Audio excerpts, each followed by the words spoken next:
उपक्रमांतर्गत आयोजित आजच्या कार्यक्रमाला उपस्थित व्यासपीठावरील सर्व मान्यवर, आमच्या मार्गदर्शिका आदरणीय मुलकाताई, आदरणीय मनीषाताई आणि सर्व सहशिक्षिका भगिनी आणि शिक्षकेतर बंधू भगिनी, आज खरं म्हणजे हा पुस्तक भिसीचा उपक्रम, पण या उपक्रमांतर्गत आपल्याला एक कृतज्ञता सोहळा साजरा करण्याचं सद्भाग्य लाभलेलं आहे। ही कृतज्ञता आहे निरलस, निस्वार्थी आणि निरपेक्ष वृत्तीने काम करणाऱ्या एका समाजसेवकाप्रती। ही कृतज्ञता आहे भारतीय संस्कृतीचं जतन आणि संवर्धन करण्यासाठी गुरुकुल प्रणाली पुनरुज्जीवित करणाऱ्या एका शिक्षण महर्षीप्रती, आणि ही कृतज्ञता आहे आत्महित साधता साधता परहित साधणाऱ्या एका देवमाणसाप्रती, म्हणजे ज्यांचा 37वा पुण्यस्मृती दिन आपण साजरा करतोय त्या परमपूज्य गुरुदेवांच्या प्रती। आणि त्यांच्या चरणी सर्वप्रथम माझी ही विनयांजली। जिन शासन के सूरज गुरुवर लाखों है उपकार, मुनि श्री समंत भद्र जी को वंदन बारंबार। आपकी मंगलमय गाथा गाता है संसार, गुरु के पावन चरणों में नमन है बारंबार, प्रणाम बारंबार, वंदन बारंबार। परमपूज्य गुरुदेवांच्या परमपावन मंगल स्मृतीस पुन्हा एकदा विनम्र अभिवादन।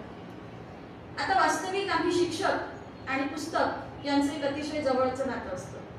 बालपणी अक्षर ओळख व्हावी, अंकांची ओळख व्हावी म्हणून अंकलिपीचं भर धरता धरता पुस्तकांसोबतचा हा प्रवास सुरू होतो आणि हा प्रवास पुढे तसाच चालत राहतो। आजही या पुस्तकांशी आमचं तितकंच गुणानुबंध आहे आणि पुढेही राहणार आहे, कारण आमचं कार्यक्षेत्रच तसं आहे। आणि मग हे पुस्तकांशी असलेलं नातं केवळ अभ्यासक्रमाच्या पुस्तकांपुरतं मर्यादित न राहता आमच्या वाचनाचा व्यासंग वाढावा, आमचं वाचन वाढावं, विविध पुस्तकं आम्ही वाचावी, त्यातून ज्ञान ग्रहण करावं, माहितीचा साठा वाढवावा, आणि मग या सर्व गोष्टींचा उपयोग आम्ही विद्यार्थ्यांच्या अध्यापन कार्यात करावा। या दृष्टीने आमच्या आदरणीय मुलकाताई यांचा हा पुस्तक भिसीचा एक आगळा वेगळा असा उपक्रम, आणि गत 4 महिन्यांपासून सुरू असलेल्या उपक्रमाचं फलितही आम्हाला खूप चांगलं मिळतंय। म्हणजे एखादं पुस्तक इथून एखादीने त्या पुस्तकाचा परिचय करून दिला की त्या पुस्तकाचं अंतरंग आमच्यासाठी उलगडलं जातं, आणि मग ते पुस्तक आपण वाचलं पाहिजे ही एक जिज्ञासा आमच्यात जागृत होते आणि आम्ही ते पुस्तक वाचायला घेतो। आज आपण ज्या पुस्तकाचं समीक्षण पाहणार आहोत त्या पुस्तकाचं नाव आहे, आपण स्क्रीनवरही पाहू शकता, परमपूज्य गुरुदेव 108 श्री समंत भद्र महाराज व्यक्तित्व आणि कर्तृत्व। या पुस्तकाचे लेखक आहेत नेमिनाथ बाळीगाई शास्त्रीजी, बाहुबली निवासी। तर या पुस्तकाच्या मुखपृष्ठावर आपल्याला परमपूज्य गुरुदेवांचा कर्तव्यपूर्ती आणि आत्मसंतुष्टी दर्शवणारा एक फोटो दिसतो आहे, आणि पुस्तकाच्या मलपृष्ठावर आपल्याला लेखकांचा सविस्तर असा परिचय दिसतो आहे। हे पुस्तक म्हणजे तुम्हाला सांगायला मला विशेष आनंद वाटतोय आणि आवर्जून या गोष्टीचा उल्लेख करावासा वाटतोय की आपल्या संस्थेचे व्यवस्थापक, आमचे मार्गदर्शक आदरणीय श्री संजू भाऊ यांनी त्यांच्या वाढदिवसाला 11 एप्रिल 2025 ला हे पुस्तक आम्हाला म्हणजे तिन्ही विभागातील शिक्षिका भगिनींना सस्नेह भेट दिलेला आहे। आम्ही जवळजवळ 50 जणींना हे पुस्तक सस्नेह भेट देण्यामागचं कारण काय असावं या गोष्टीचा जेव्हा मी विचार केला तेव्हा मला असं जाणवलं की हे पुस्तक आपल्याला देण्यामागे भाऊंचा फार मोठा उद्देश आहे की या संस्थेची स्थापना ज्या हेतूने झालेली आहे 1933 साली, मला ताईंनी सांगितलं की 33 साली आपल्या संस्थेची स्थापना झाली। तर हा जो काळ होता हा मुलींच्या आणि महिलांच्या उत्कर्षाच्या दृष्टीने कुठलीही साधन समाजात नव्हती। त्यांच्या वाट्याला आलेले भोग केवळ भोगत राहणं एवढंच त्यांचं जीवन असायचं। आणि मग 1918 साली महावीर ब्रह्मचर्याश्रमची स्थापना झाली होती। मग मुलींच्या आणि महिलांच्या उत्कर्षाचं साधन म्हणून मुलींसाठी महिलांसाठी एक गुरुकुल काढलं जावं हा विचार परमपूज्य गुरुदेवांच्या मनात आला। हा विचार मनात येताच अनेक दातृत्वाचे हात समोर आले आणि निरपेक्ष वृत्तीने कार्य करणारे कार्यकर्तेही तयार झाले। मग आता त्या परमपूज्य गुरुदेवांची जी एक आपुलकी होती, जी तळमळ होती, त्या तळमळीचा आम्हाला विसर पडू नये। जे दातृत्वाचे हात समोर आले त्या दातृत्वाचा आम्हाला विसर पडू नये आणि त्या निरलस वृत्तीने कार्य करणाऱ्या कार्यकर्त्यांचा आम्हाला विसर पडू नये म्हणून आदरणीय भाऊंनी हे पुस्तक आम्हाला दिलंय. कारण आता या संस्थेचा उत्कर्ष, या संस्थेची प्रतिष्ठा इथे काम करणाऱ्या प्रत्येक व्यक्तीच्या हातात आहे. आणि हे पुस्तक केवळ पुस्तक नाही आमच्यासाठी, तर इथे काम करणाऱ्या प्रत्येक व्यक्तीसाठी ही एक जबाबदारी आहे. या पुस्तकाचे लेखक आहेत बाहुबली निवासी नेमिनाथ बाळके शास्त्रीजी.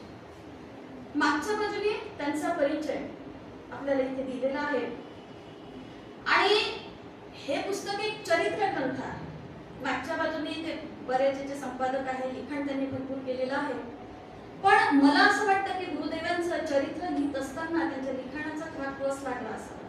कारण गुरुदेवांच्या कार्याचा आवाका फार मोठा आहे, कार्यक्षेत्र खूप विस्तारलेलं आहे. मग या सगळ्या घटना एकत्र घेणे, त्याची क्रमवार सुसंगती लावणे आणि योग्य तिथे गुरुदेवांच्या सानिध्यात त्यावेळेस जे जे कार्यकर्ते आले, त्यांचे मित्र किंवा समाजातील दान देणाऱ्या ज्या दानशूर व्यक्ती होत्या, त्या सगळ्या व्यक्तींचा फोटो इथे आपल्याला पुस्तकात पाहायला मिळतो. आणि हे कार्य जरा जिकरीचंच होतं, कस लावणार होतं, पण लेखकांनी या पुस्तकाला अगदी न्याय दिलेला आहे. एक घटना तुम्हाला सांगते की या पुस्तकावर आमचा पेपर झालेला होता. परीक्षा द्यायची होती आम्हाला.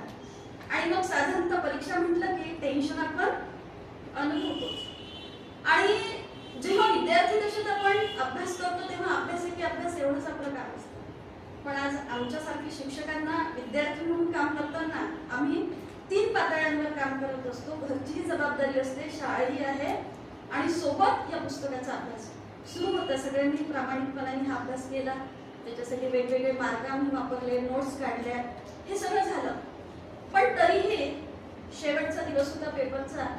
त्या दिवशी आपल्या रीताताई म्हणतात की जाऊ दे, जे मार्क्स मिळतील ते मिळतील, पण निदान या निमित्ताने पुस्तकाचं वाचन तरी झालं. आणि मोतीचंदांसारखे सच्चे देशभक्त मला या पुस्तकामुळे कळले. आणि आपल्या रीताताईंची ही प्रतिक्रिया म्हणजे लेखकांच्या लिखाणाला मिळालेली यशस्वीतेची पावतीच होती. एकंदर 356 पानांचे हे पुस्तक आहे. आणि या पुस्तकात परमपूज्य गुरुदेवांची थोरवी सांगणारा एक सुंदर शब्द लेखकांनी वापरलेला आहे. तो शब्द आहे समंत भद्र युग. आता हा शब्दच इतकं काही बोलून जातो की गुरुदेवांची महती सांगण्यासाठी दुसऱ्या कुठल्याही पुराव्याची गरजच उरत नाही. A decade of a person, Samant Bhadra महाराजांचं युग, या एका शब्दावरनं त्यांनी केलेलं कार्य किती महान असावं, किती मोठं असावं हे आपल्या लक्षात येतं. आता गुरुदेव समंत भद्र महाराज म्हणजे पूर्वाश्रमीचे देवचंद कस्तुरचंदजी शहा. हे मूळ घराणं गुजरातमधील वीरग्राम जिल्ह्यातील कडी यात्री या गावचं. काही कारणं झाली, त्यांना स्थलांतर करणं भाग पडलं आणि त्यांनी त्यांची कर्मभूमी म्हणून सोलापूर जिल्ह्यातील करमाळा या गावाची निवड केली. मग आता ही घटना जेव्हा आपण पाहतो तेव्हा कधी कधी असं वाटतं की कारंजाचा शैक्षणिक क्षेत्रात उत्कर्ष व्हावा आणि एकंदर जिथे जिथे शिक्षणाची दुरावस्था आहे तिथे शिक्षणाचा उत्कर्ष व्हावा म्हणून तर कदाचित स्थलांतर करून आलेलं नसावं ना. कारण ते मूळ जिथे राहायचे गुजरातमध्ये त्या गावाचं अंतर, ते आपल्या कारंजाचं अंतर हे 800 किलोमीटरचं भौगोलिक अंतर आहे. आणि तो काळ कसा होता की भौगोलिक साधन म्हणजे भौगोलिक अंतर पार करण्यासाठी वाहतुकीची साधनं फार उपलब्ध नव्हती आणि संपर्क साधनही त्या मानाने उपलब्ध नव्हती. पण काहीतरी कारण घडावं, त्यांनी सोलापूर करमाळा इथे यावं आणि पुन्हा काहीतरी निमित्ताने त्यांनी कारंजाला यावं आणि कारंजात 1918 साली पहिल्या गुरुकुलाची स्थापना व्हावी, कारंजाचा भाग्योदय व्हावा, म्हणजे ते स्थलांतर नेमकं आपल्यासाठीच घडून आलेलं असावं असं आपल्याला वाटतं. कस्तुरचंदजी यांना एकंदर 4 मुलं. पहिले रामचंदजी, त्यांचा कार्यकाल म्हणजे त्यांचा एकंदर जीवनकाल 1879 ते 1955 आणि ते आयुर्वेद शास्त्राचे अगदी उत्तम जाणकार होते. त्यानंतरचे दुसरे आहे शिवलालजी, त्यांचा 1982 ते 1939, 1882 ते 1939 आणि ते व्यापारी प्रवृत्तीचे होते. तिसरे आपले परमपूज्य गुरुदेव 1891 ते 1988 आणि चौथे हिराचंदजी. असे 4 भाऊ. परमपूज्य गुरुदेवांवर संस्कार होत आहेत. वडिलांचं बोट धरून मंदिरात जावं, शास्त्र, पूजा, अभिषेक, कष्ट सुरू आहे. आणि हे जे व्यापारी वृत्ती त्यांच्यात होती, शेती, व्यापारी वृत्ती, या सगळ्या गोष्टींचं ज्ञान त्यांना त्यांच्या वडिलांसोबतच भावाकडूनही मिळत आहे. पण मध्यंतरी एक अतिशय हृदयद्रावक अशी घटना घडली. त्यांचे सगळ्यात लहान बंधू हिराचंदजी यांचं अकाली निधन झालं, वय वर्ष केवळ 6. तर ही घटना अशी आहे की सोलापूरला प्लेगची साथ पसरलेली होती. आणि आपण पुस्तकात इतिहासात वाचलं की ज्या गावात प्लेगची साथ पसरायची ते गाव पूर्ण रिकामं केलं जायचं, म्हणजे लोक तिथे राहतच नव्हते. आता कस्तुरचंदजींनी ठरवलं की मग आपण गावाच्या बाहेर जाऊन राहण्यापेक्षा आपण समेत शिखरजीला जाऊ. तुमच्या माहितीसाठी म्हणून सांगते की समेत शिखरजी हे जैनांचं अनेक महत्त्वाच्या तीर्थक्षेत्रांपैकी एक तीर्थक्षेत्र ते झारखंड या राज्यात आहे. आणि जैन धर्माचे 24 तीर्थंकर आहेत, त्यापैकी 20 तीर्थंकरांचीही निर्वाण भूमी. तर समेत शिखरजीला जाण्याचं त्यांचं ठरलं. सहकुटुंब सहपरिवार ते या तीर्थयात्रेसाठी निघाले. पण हिराचंदांना ताप आला आणि हा ताप प्लेगचा होता. आणि या प्लेगच्या तापामुळे त्यांचं व्यवस्था नव्हती, म्हणून 60 दिवस ते निराहार राहिले म्हणजे त्यांनी जेवण घेतलं नाही. मग असे व्यक्ती आपल्याला खूप कमी सापडतात की जे देशनिष्ठही तेवढेच होते आणि धर्मनिष्ठही तेवढेच होते. जवळचा मित्र गेला, देवचंदांचं मन जरा नाराज झालं, दुधमीला परत गेले. पण पुन्हा मग आता करायचं काय, एकला चलो रे शेवटी आपलं नशीब आपल्यासोबत. ते मुंबईला आले. त्यांना धार्मिक अध्ययनही करायचं होतं आणि सोबत लौकिक अध्ययन हे सुद्धा करायचं होतं, म्हणून ते मुंबईला आले. जैन बोर्डिंगमध्ये राहू लागले. आता जैन बोर्डिंगमध्ये राहत असताना आसपास सगळ्या धार्मिक व्यक्तींचा सहवास त्यांना लाभला आणि म्हणूनच धर्माकडे त्यांची ओढ अजून वाढू लागली. सोबत त्यांचं रोज ध्यान, धारणा, पूजा, अष्टक, अभिषेक सुरू होतच. समयसार या ग्रंथाचा अभ्यास करावा ही त्यांची आंतरिक इच्छा होती. आणि नेमका योगही तसाच जुळून आला. बजात्या म्हणजे प्रद्युम्न सावजी यांच्या विधवा भगिनी यांना कारंजाला यायचं होतं. मग एकटीला कसं पाठवायचं म्हणून गुरुदेवांना सोबत दिलं. अर्थात त्यावेळेस ते ब्रह्मचारी होते देवचंदजी, त्यांना सोबत दिलं. आणि हाच क्षण कारंजाच्या भाग्योदयाचा क्षण ठरला. प्रद्युम्न सावजींनी या हिऱ्याला ओळखलं होतं. आत्मसेवा, देशसेवा, परहित या सगळ्या गुणांनी परिपूर्ण असणारा हा तरुण कारंजातच राहावा ही ओढ त्यांना होती. उन्हाळ्याची सुट्टी संपली आणि देवचंदजींनी मुंबईला जाण्याची तयारी सुरू केली. मग प्रद्युम्न सावजींनी त्यांना म्हटलं की मग इथेच राहा ना, तुमचं नेमकं स्वप्न तरी काय, मला काय साधायचं आहे. त्यावेळेस गुरुदेवांनी सांगितलं, म्हणजे देवचंदांनी सांगितलं की मला गुरुकुल काढायचंय. मग गुरुकुल काढायचं आहे तर ते इथेच काढा ना. मग देवचंदजी काय म्हणतात, ते इतकं सोपं नाही, त्याच्यासाठी किमान आपल्याला 1 लाखाचा ध्रुवनिधी पाहिजे. ध्रुवनिधी म्हणजे जे सेफ डिपॉझिट असेल, म्हणजे त्या खर्चावर आपण या विद्यार्थ्यांचा एकंदर खर्च चालवू शकतो. अर्थात त्या काळात 1 लाखाची रक्कम खूप खूप जास्त. मग 1 लाख नाही, मग निदान 50,000चा तरी ध्रुवनिधी मी जमा करू शकेल असं प्रद्युम्न सावजींनी त्यांना सांगितलं. ही रक्कम 50,000चा ध्रुवनिधी जर आपण जमा करू शकत असाल तर मी इथे गुरुकुल काढायला तयार आहे, हा शब्द देवचंदजी मुंबईला परतले. आता शब्द तर दिला, पण रक्कम कशी होती? 50,000. त्या मानाने खूप मोठी.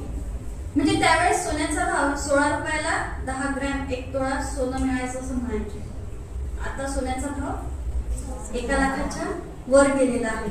म्हणजे त्या रकमेचा आपण एक अंदाज लावू शकतो. मग आता शब्द दिला, शब्द पूर्ण करणे भाग आहे, एवढी मोठी रक्कम जमा करायची कशी? मग पहिले ते त्यांचे मित्र जंबू सावजी यांच्याकडे गेले. पहा तेव्हाचं दातृत्व किती मोठं होतं, लक्ष देऊन ऐका. की ते जंबू सावजीकडे गेले, त्यांना आपल्या मनातील हा संकल्प सांगितला की मला इथे गुरुकुल स्थापन करायचं आहे. जंबू सावजींनी काय म्हटलं की आज हातात काही नाही, पण आल्यावर तुम्ही द्याल तेवढे मी देतो. काय शब्द होता त्यांचा? तुम्ही द्याल तेवढे मी देतो. त्यानंतर ते मोतीलाल सावजींकडे गेले, त्यांनाही आपला संकल्प सांगितला. मोतीलाल सावजींनी सांगितलं ठीक आहे, जंबू सावजी जेवढे देतील तेवढे मी द्यायला तयार. आता यांच्यासमोर प्रश्न उभा राहिला की तुम्ही द्याल तेवढे आम्ही देऊ, म्हणजे मग आता आपली रक्कम कशी असायला हवी? मोठी असायला हवी. त्यांनी सगळी आपली जी इस्टेट होती, जी मालमत्ता होती त्याची गोळाबेरीज केली आणि ती भरली 19,000.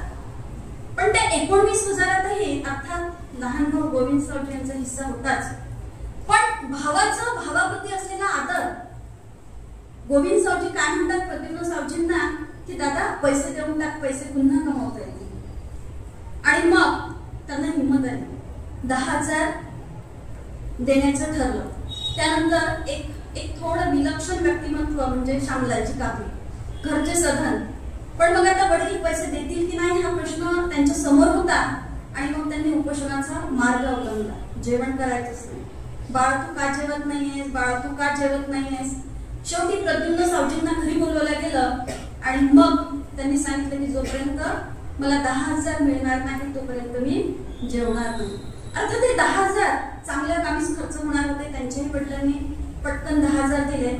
असे 4 चेक पाठवले गेले. पहिला चेक होता प्रद्युम्न सावजींचा 10,000चा, दुसरा होता मोतीलाल सावजींचा 10,000चा, तिसरा होता श्यामलालजी कापरेंचा 10,000चा. आणि असे हे पैसे 40,000पर्यंत जमा झाले. 5,000 दिले जयवंत भिसीकर यांनी आणि 1,500 रुपयाचं गुप्तदान आलं. 46,500 रुपये या आकड्यावर, या रकमेवर पहिली गुरुकुल संस्था उभी राहिली. अक्षय तृतीया 1918 या शुभमुहूर्तावर, जी महावीर ब्रह्मचर्याश्रम म्हणून ओळखल्या जाते.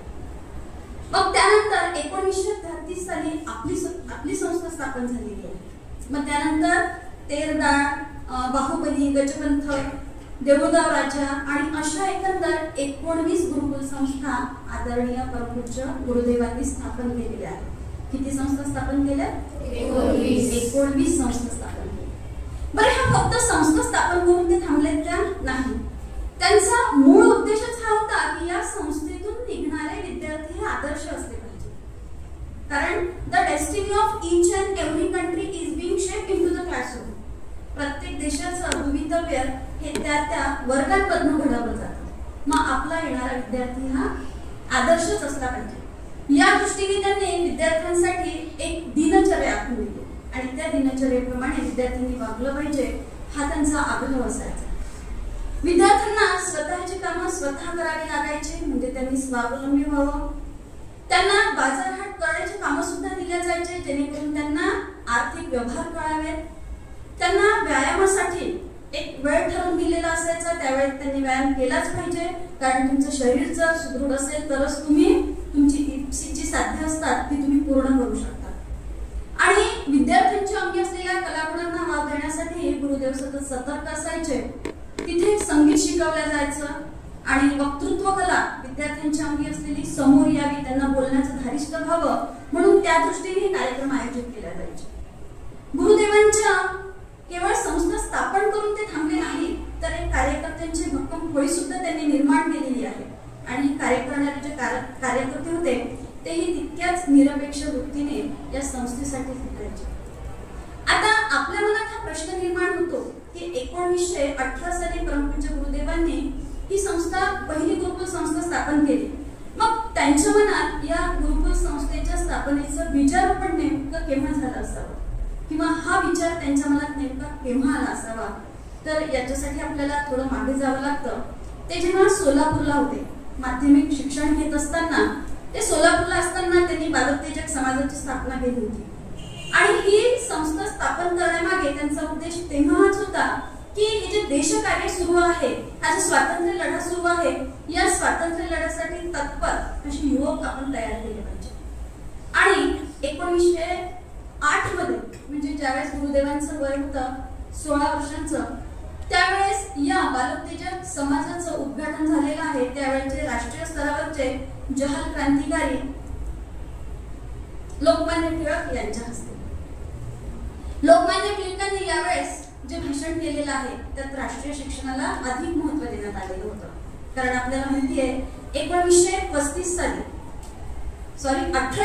साली लॉर्ड मेकॉले यांनी जी शिक्षण पद्धती भारतात रुजवली होती, ती शिक्षण पद्धती भारताच्या कुठल्याही कामाची नव्हती. स्वातंत्र्य लढ्यातून याला देशभक्त मिळणार नव्हते आणि आपल्या संस्कृतीविषयी या लोकांना आदर राहणार नव्हता. म्हणून आपली राष्ट्रीय शिक्षण पद्धती आपण राबवली पाहिजे. गुरुदेवांनी असं वाटायचं की जर संस्कृती जतन करायची असेल तर आपली गुरुकुल प्रणाली असावी. आपली गुरुकुल प्रणाली अतिशय प्राचीन गुरुकुल प्रणाली आहे. आपण पाहतो की नालंदा, तक्षशिला, वल्लभी अशा कितीतरी गुरुकुल इथे होते आणि त्यातून कितीतरी विद्वान लोक तयार झालेले होते. आणि मग एक असं आहे की साधारणतः 16-17व्या वर्षी जर तुम्ही एखादा नियम असा निर्धाराने मनात ठरवत असाल तर तो पूर्णत्वाकडे जातो. याच्यासाठी आपल्याकडे उदाहरण आहे छत्रपती शिवरायांचं. त्यांनी पहिला किल्ला जिंकला तो 16व्या वर्षी, तोरणा किल्ला. आणि त्यानंतर 350 किल्ल्यांचं साम्राज्य त्यांनी उभं केलं आणि 400-450 वर्षानंतरही आज ते प्रत्येकाच्या मनामनावर राज्य करतात. यानंतर दुसरं उदाहरण आहे संत ज्ञानेश्वरांचं. संत ज्ञानेश्वरांनी ज्ञानेश्वरी वयाच्या 16व्या वर्षी लिहिली आणि 16व्या वर्षी ज्ञानेश्वरी लिहून आता विश्वात्मके देवे येणे वाक्यज्ञे तोषावे तोषोनी मज द्यावे पसाय दान आहे असं म्हणून संपूर्ण विश्वाला एक कुटुंब मानणारे संत ज्ञानेश्वर आज 800 वर्ष उलटून गेल्यानंतरही धार्मिक क्षेत्रात आणि साहित्यिक क्षेत्रात तितकेच आदरणीय आहे.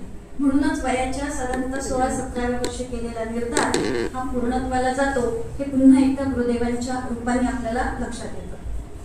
गुरुदेवांच्या व्यक्तिमत्वाचे पैलू आपण जेव्हा जाणून घेतो तेव्हा गुरुदेवांचं नियोजन अगदी पक्क ठरलेलं असायचं आणि त्या काळात ते काम झालंच पाहिजे हा त्यांचा कटाक्ष असायचा.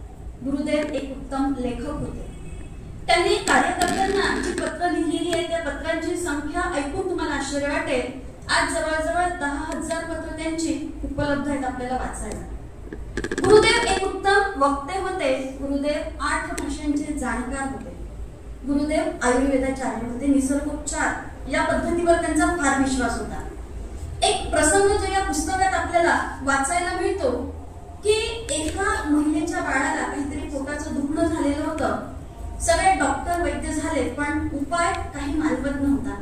आणि मग गुरुदेवांनी सांगितलं की आपण काही महिने काही दिवस मातीचा लेप लावूया का, निसर्गोपचार करूया का. आणि 4 महिने मातीचा लेप लावून निसर्गोपचार त्या मुलावर करण्यात आले आणि त्या मुलाचं दुखणं अगदी पूर्ण बंद झालं. ते दुखणं थांबलं, ते दुखणं बरं झालं. म्हणजे गुरुदेव निसर्गोपचार मानणारे होते. त्यानंतर एक अजून जो पैलू आपल्याला गुरुदेवांचा कळतो की गुरुदेवांना स्वयंपाक चांगला यायचा. म्हणजे कारंजाचं गुरुकुल जेव्हा स्थापन झालं तेव्हा सुरुवातीला स्वयंपाक करायला तिथे कोणी नव्हतं आणि गुरुदेवांनी जवळजवळ 4 ते 5 महिने स्वतः स्वयंपाक करून मुलांना जेवायला घातलेला आहे. हा एक नवीन पैलू आपल्याला या पुस्तकातून लक्षात. गुरुदेव एक उत्तम कलाकार होते. त्यांच्या महाविद्यालयीन जीवनात त्यांनी विल्यम शेक्सपियरच्या मर्चंट ऑफ व्हेनिस या नाटकातील पोर्शियाची वकिलाची भूमिका निभावलेली आहे. गुरुदेवांच्या व्यक्तिमत्वाचा जितका आपण अभ्यास करत जातो तितके नवीन नवीन पैलू आपल्या नजरेस पडतात. आत्महित हे त्यांचं महत्त्वपूर्ण ध्येय होतच पण सोबत परहित साधने हेही त्यांचं ध्येय तितकंच महत्त्वाचं त्यांच्यासाठी होतं. आणि 19 गुरुकुल संस्था स्थापन करून त्यांनी त्यांचे हे स्वप्न पूर्ण केलेलं आहे. आता तो काळ जेव्हा आपण लक्षात घेतो त्यावेळेस 19 गुरुकुल स्थापन करणं आणि त्या 19 गुरुकुलांची सगळं नियोजन, आर्थिक नियोजन, विद्यार्थ्यांच्या दृष्टीने नियोजन करणं हे काम तितकं सोपं नव्हतं. पण गुरुदेवांनी यातूनही सुवर्णमध्य साधलेलं आहे. गुरुदेव जिथे असतील तिथून ते पत्र पाठवतात आणि या पत्रांद्वारे योग्य मार्गदर्शन करून की गुरुकुल कसे चांगल्या पद्धतीने चालतील यासाठी ते सदैव दक्ष असायचे. अशा गुरुदेवांप्रती जितकं बोलत जावं, जितकं सांगत जावं तितकं खरं म्हणजे कमीच आहे. आणि आज जेव्हा आपण आजूबाजूची परिस्थिती पाहतो तेव्हा गुरुदेवांची आणि गुरुदेवांच्या गुरुकुल प्रणालीची आपल्याला प्रामुख्याने गरज असते. कारण ही पिढी जर सुसंस्कारित असेल, ही पिढी जर आदर्श असेल तर देशाचं उद्याचं भविष्य तितकंच उज्ज्वल राहणार आहे. आणि भविष्य घडवण्यासाठी हे विद्यार्थी घडवावे लागतात आणि विद्यार्थी घडवण्याची जबाबदारी 4 घटकांवर आहे. पहिला घटक कुटुंब व्यवस्था, दुसरा घटक समाज, तिसरा घटक प्रसिद्धी माध्यम आणि चौथा घटक आहे शिक्षण. आज जेव्हा आपण आपली कुटुंब व्यवस्था पाहतो त्यावेळेस संयुक्त कुटुंब व्यवस्था तर जवळजवळ नामशेष होण्याच्या मार्गावर आहे. आज विभक्त कुटुंब पद्धती आहे पण कुटुंबातील दोन्ही व्यक्ती म्हणजे आई आणि वडील बाहेर काम करणारे, नोकरी करणारे असतील तर पुन्हा मुलांच्या संस्काराचा प्रश्न आहेच. आणि त्यातही आज समाजात एकल पालकत्व ही पद्धती रूढ होत आहे. एकल पालकत्व म्हणजे कुणीही एकाने मूल सांभाळायचं.